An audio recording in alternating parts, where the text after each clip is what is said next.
Buenas tardes, tenemos compañía el día de hoy con la doctora Nicolasa Terrero Barrios, vicerrectora de extensión de la Universidad Especializada de las Américas. Nombre extenso. Extenso, pero se resume, el público panameño ya le ha puesto en cortito el nombre, ya la gente, todo el mundo sabe que se llama UDELAS. El nombre largo es el que tú acabas de decir, Universidad Especializada de las Américas. Mejor conocida como UDELAS. Profesora, buenas tardes, gracias por estar con nosotros, sobre todo en este espacio de enfoque crítico. Profesor, vamos a hablar de educación el día de hoy. Así es un tema obligado por varias razones, es un tema de obligación abordarlo porque, en primera instancia, de acuerdo a mi criterio, la doctora me corregirá, no va a haber mejor país si no hay mejor educación, así de sencillo. Es más, podemos mejorar en economía, podemos llegar a tener un crecimiento económico, podemos bajar el desempleo, podemos subir el Producto Interno Bruto, podemos vender más, comprar más, mejores salarios, lo que ustedes quieran, pero todo eso se puede perder más rápido de lo que se sube. Y la razón principal por la que se puede perder es porque no tenemos la mejor educación o la educación adecuada o la capacitación adecuada para aprovechar nuestros recursos. Y el principal, el verdaderamente necesario, el indispensable, el recurso de los recursos es siempre uno y solo uno, el recurso humano.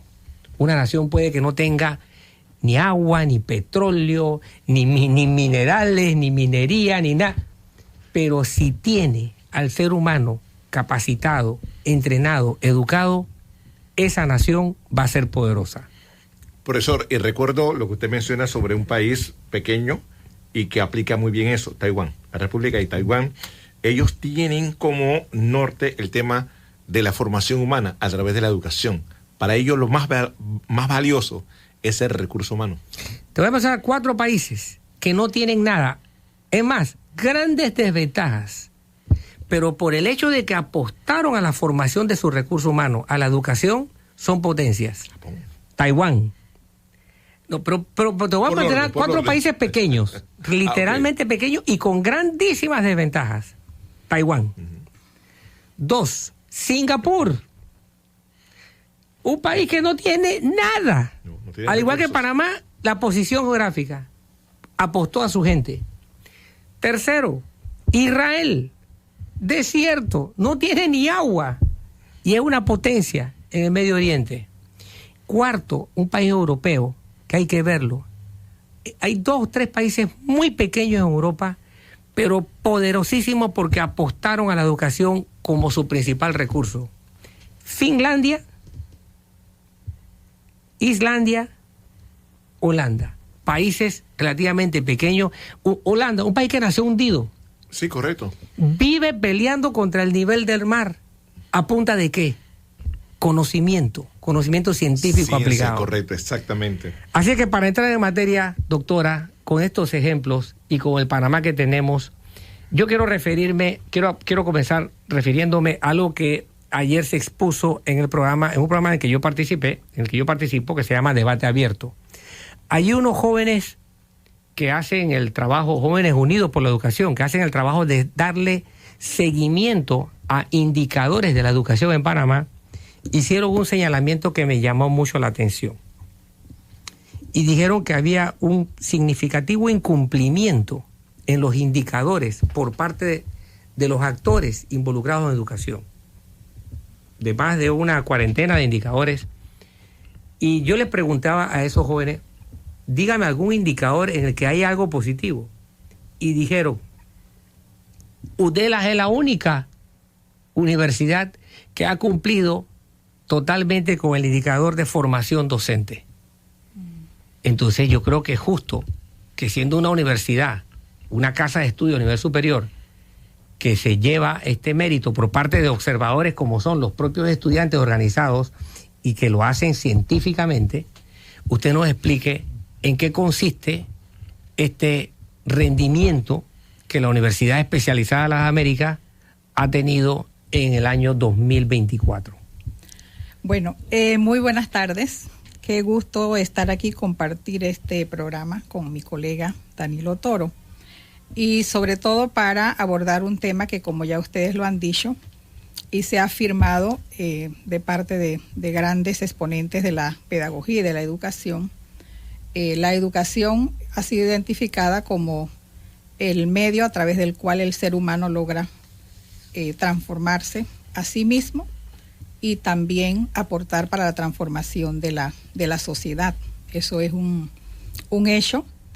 Y en este programa nos satisface mucho, efectivamente, que los jóvenes unidos por la educación que participaron ayer en el programa que usted señala, hicieron referencia a uno de los temas que son los temas más importantes y determinantes en ese proceso de transformación del ser humano y de la sociedad, porque necesitamos ese recurso humano bien formado, bien preparado desde el punto de vista técnico, ¿verdad?, en la especialidad que se forme, pero también desde el punto de vista del ser, o sea, del individuo que es, y cómo a partir de ahí él logra entonces transformar esa sociedad.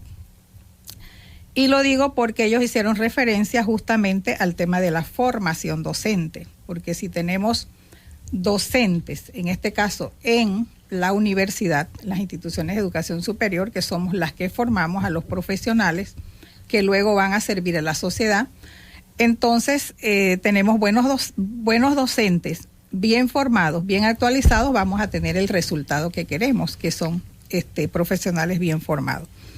Y esto me permite, como responsable de la educación continua en UDELAS, recordando que las universidades cumplimos 3 funciones fundamentales, que es la función de la docencia, mediante la cual se forman profesionales a través de las titulaciones académicas. También la función de la investigación, que es una función primordial, porque somos las instituciones de educación superior las generadoras de los nuevos conocimientos para la transformación de los problemas de la sociedad. Pero también las universidades cumplimos una función que a lo mejor es muy poco conocida o muy poco tratada, y también se le da poca importancia, que es la función de la extensión, que es la función desde la cual se impulsan los programas de educación continua, como se le denominan. Y es a través de la educación continua que la Universidad Especializada de las Américas diseña un programa de formación continua para todo el profesorado de UDELAS. Nosotros tenemos una planta docente de aproximadamente 1.300 docentes a nivel nacional.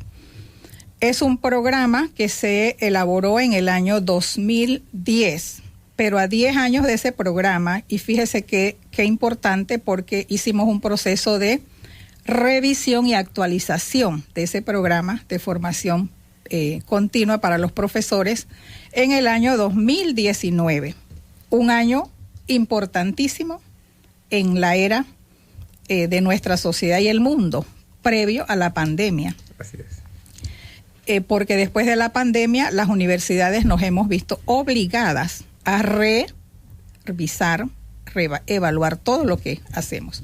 Entonces aprobamos un programa de formación continua obligatorio para todos los docentes, porque ese es también un problema, que si el programa es abierto y de forma voluntaria, pues no necesariamente todos los profesores se registran en estos programas. Esto ocurre en muchas universidades. Nosotros lo aprobamos por consejo académico y se estableció como un programa de carácter obligatorio, lo que significa que al momento de llevar a cabo el proceso de evaluación docente, usted debe dar cuenta de que ha aprobado este programa. El programa fue diseñado en 3 niveles.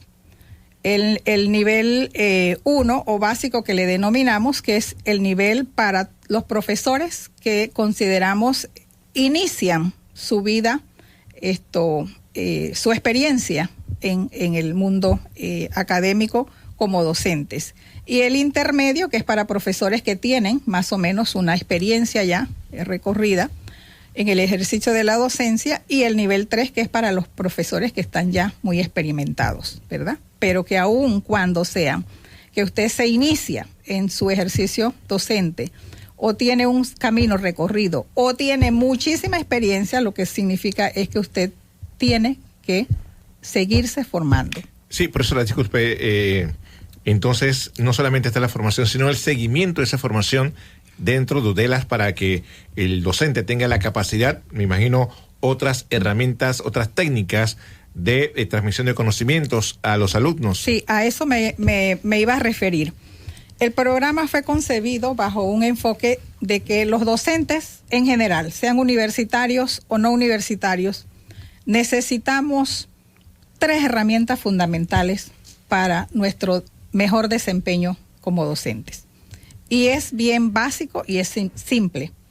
Nosotros tenemos que saber cómo organizar lo que queremos enseñar, que la teoría pedagógica le llama la planificación docente, profesor Danilo, y que todos tenemos que hacerlo, ¿verdad?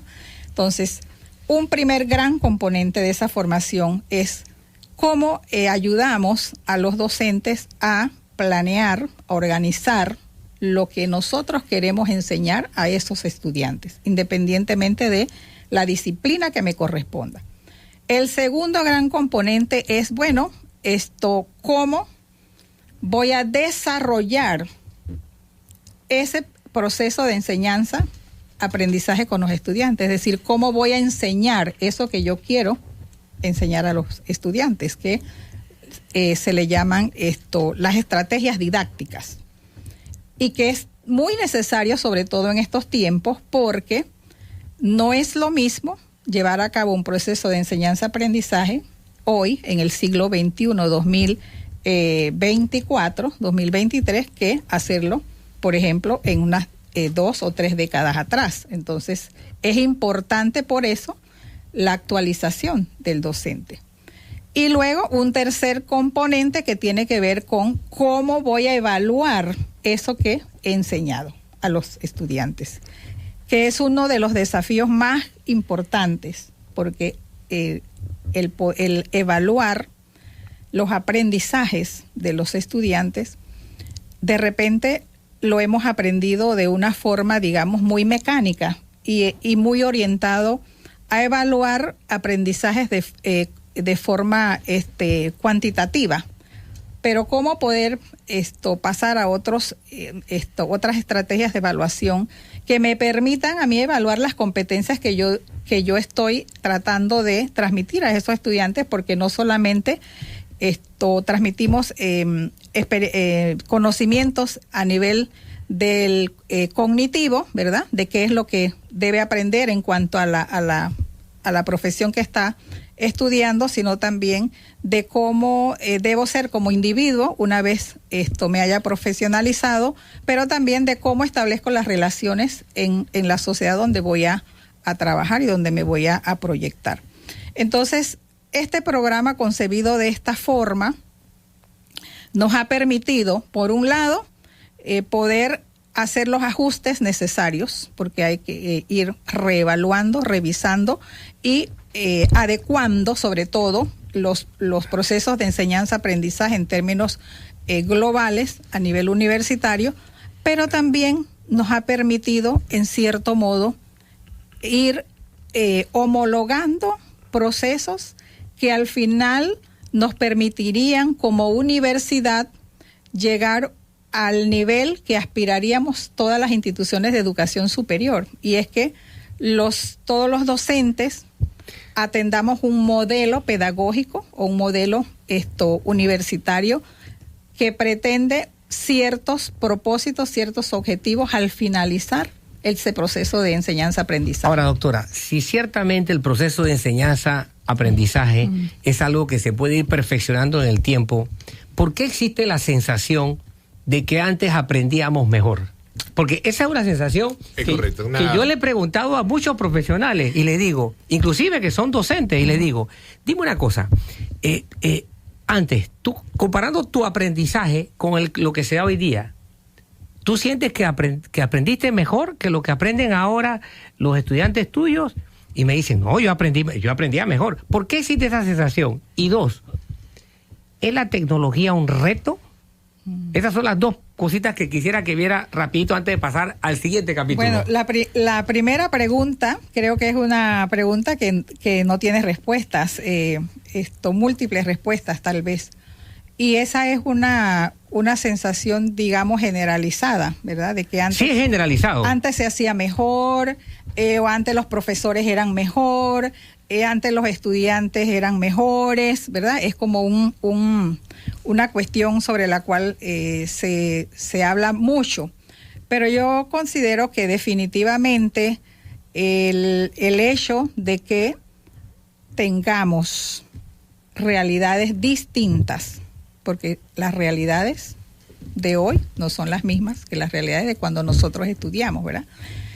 El hecho de que estemos frente a una era de acceso abierto a la información, ¿verdad? En donde el rol del docente, en este caso nosotros nos hemos convertido en un medio, digamos un mediador, para ponerlo en esos términos, un mediador entre el que aprende y el que pretende enseñar, que es en este caso soy yo la docente. Y eso por un lado. Antes era una figura distinta, en donde el docente prácticamente se consideraba como el único dueño de la verdad y el estudiante el receptor de lo que es, de la información que ese docente se supone era el único que poseía esa información. Entonces, al tener sociedades más abiertas, en donde el acceso a esa información ya no es como tan secreta como era en ese entonces, eso hace que el rol del docente realmente cambie. Porque en una clase un estudiante puede sacar un celular y decirle, perdón, profesor, perdón, aquí he equivocado, aquí dice tal autor que lo que usted está diciendo no es lo correcto. Eso ha sucedido. Eso en nuestro tiempo ni... Eso ha sucedido porque incluso hemos tenido que cambiar nuestro paradigma, nuestra forma de entender esto, porque hace unos, antes de la pandemia, docentes que entraban al salón y le decían, guarden todos esos celulares o me los apagan. Pero ahora es lo contrario. Ahora busquen tal cosa.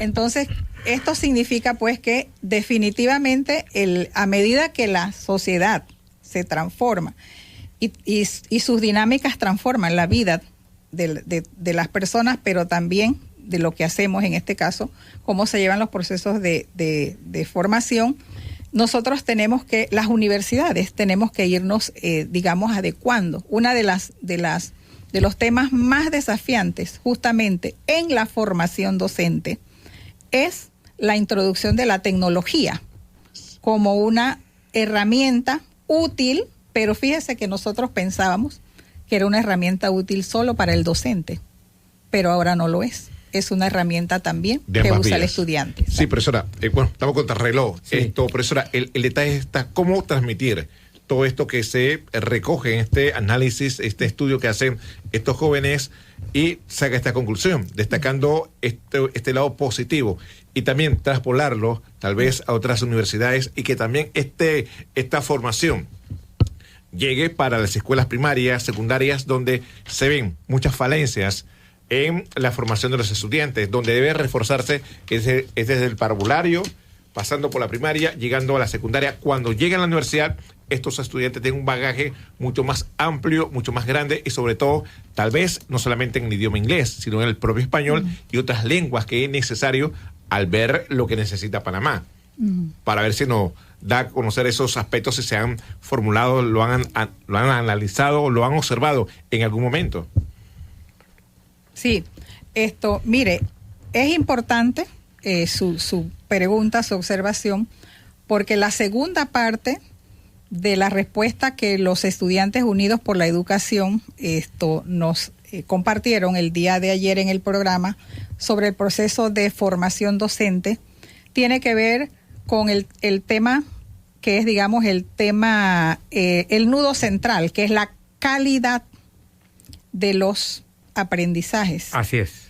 Entonces, todo lo que se haga en materia de formación docente, de innovación, en el proceso de enseñanza-aprendizaje, tiene que tener como punto de referencia el propósito final que todos queremos, no solamente la universidad, no solamente los estudiantes, porque ahora tenemos estudiantes más exigentes. Y eso es cómo lograr que esos aprendizajes sean de calidad, de acuerdo a lo que aspira el estudiante, porque tenemos estudiantes más demandantes. Yo me sentía muy orgullosa ayer de escuchar a esos 3 jóvenes, verdaderamente. Muy bien preparados. Muy bien preparados. Muy jovencitos todos. Desenvueltos con dominaban el tema. Pensamiento crítico, con yo me sentí muy satisfecho. No les pregunté de qué universidad habían egresado, pero las universidades que lo formaron se tienen que vestir de lujo. De lujo, porque es estudiantes que han logrado lo que queremos. Exacto. Eso es lo que aspiramos. De todo proceso de enseñanza-aprendizaje debemos lograr justamente ese resultado, que no sean estudiantes transmisores de conocimiento, sino que sean estudiantes críticos y que aporten, Danilo, a los problemas de la sociedad. Bien, aquí con la doctora Nicolasa Terrero, yo quisiera terminar... Por eso lo vamos a tener que hacer una segunda parte. Sí. Con una observación, nada más para dejarlo sentado, porque hay otro país, Panamá, el país de los excluidos. Sí. Y doctora Terreros, UDELA ha tenido un especial tratamiento con las comarcas indígenas. Sí. ¿Cuál ha sido la experiencia de UDELA con este sector de excluidos para terminar? Porque creo que es un sector sobre el cual Panamá tiene que fijarse. Hemos visto cuál ha sido el comportamiento de personas de la comarca a la hora de hacer protestas, y muchas veces la sociedad no entiende a qué responde ese comportamiento. ¿Por qué UDELA se ha fijado en las comarcas y qué ha obtenido de esa atención que le ha puesto a la formación de nivel superior en las poblaciones comarcales de este país? Ya para terminar, lo breve que nos queda. Porque tenemos tan compromiso con el béisbol. Mire, rápidamente les quiero comentar que UDELA es una universidad que tiene como misión y como lema la excelencia profesional con sentido social. El sentido social debe ser entendido desde esta perspectiva. ¿Cuál es el compromiso que las universidades asumimos con todos los colectivos o todos los grupos en la sociedad? En los últimos, las últimas investigaciones que datan del año 2016, es la última cifra que tengo de la Contraloría General de la República, apenas un 0.4% de los que se gradúan en las universidades son indígenas, son de los pueblos originarios. Un claro indicador de exclusión.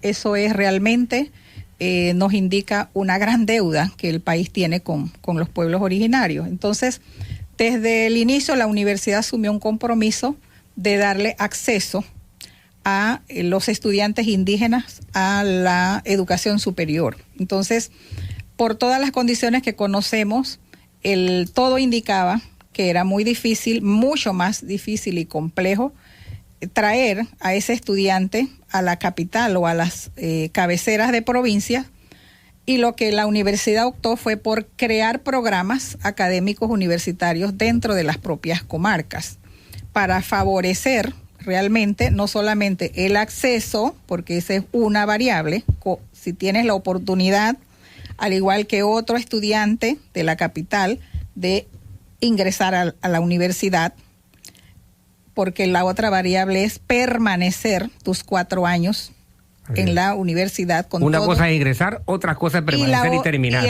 la tercera variable es culminar exitosamente, que es graduarte. Entonces eso es lo que la Universidad Especializada de las Américas tomó como punto de referencia, y llegamos entonces a la conclusión de que teníamos nosotros, en vez de que ellos vengan a la universidad tenía que trasladarse a la comarca. Dieron con un truco ahí que ojalá los gobiernos se fijen. Profesor, hemos quedado cortos y bueno, el compromiso Exacto. para una segunda oportunidad, la profesora. Hoy con la doctora Nicolasa Terrero de UDELAS. Yo soy creyente del tema de educación a manera de desarrollo, a manera de que la gente vaya rompiendo esa cadena de pobreza, esos bolsones de pobreza que nos afectan como país. Uh-huh. Bien, bueno, este fue el enfoque crítico de hoy con su servidor Danilo Toro. Será hasta el próximo miércoles. Esto fue Enfoque Crítico. con el sociólogo Danilo Toro. RPC Radio Noticias, edición vespertina. RPC Radio trae su primera copa de baloncesto 3x3 media cancha. La inigualable modalidad del baloncesto que le está dando un giro al deporte panameño. Solo 20 equipos serán los escogidos para jugarse todo en la cancha. Los jugadores entregarán el alma por alzar la primera copa. Media cancha de RPC Radio. A partir del 29 de enero, ingresa al Instagram de @RPC_radio y en el link del perfil inscríbete en la Copa Media Cancha de RPC Radio. Los primeros siempre. Oye, tú, si estás escuchando esto, tus clientes también. Más alcance, más impactos. Anúnciate con nosotros en Medcon Radio. Contáctanos al correo ventasradio@medcon.com.pa o al 390-6969. Este sábado 3 de febrero, desde las 9 de la mañana, sintoniza RPC Radio y disfruta de la acción de la Mini League con el team de los campeones del aire. En deportes, los primeros siempre. Gracias a El Machetazo, va contigo siempre. Somos conscientes que tu familia es lo más importante para ti. Por eso, Banco Nacional de Panamá te presenta sus nuevas pólizas de seguros con el respaldo de Internacional de Seguros, con precios accesibles, excelentes coberturas y beneficios que te brindarán la protección y seguridad que tu familia necesita. Contamos con seguros de vida, accidentes personales, gastos funerarios y telemedicina. Banco Nacional de Panamá, grande como tú. Regulado y supervisado por la Superintendencia de Seguros y Reaseguros de Panamá. Este 2024, en ISAE Universidad puedes transformar tus metas en realidad. Con nuestra modalidad semipresencial encontrarás el equilibrio perfecto entre estudio y trabajo. Matrícula inicial gratis y 15% de descuento en mensualidades. Oferta válida para nuevos ingresos en licenciaturas, técnicos y profesorados del 2 de enero al 30 de marzo de 2024. Síguenos en nuestras redes sociales @ISAE Universidad.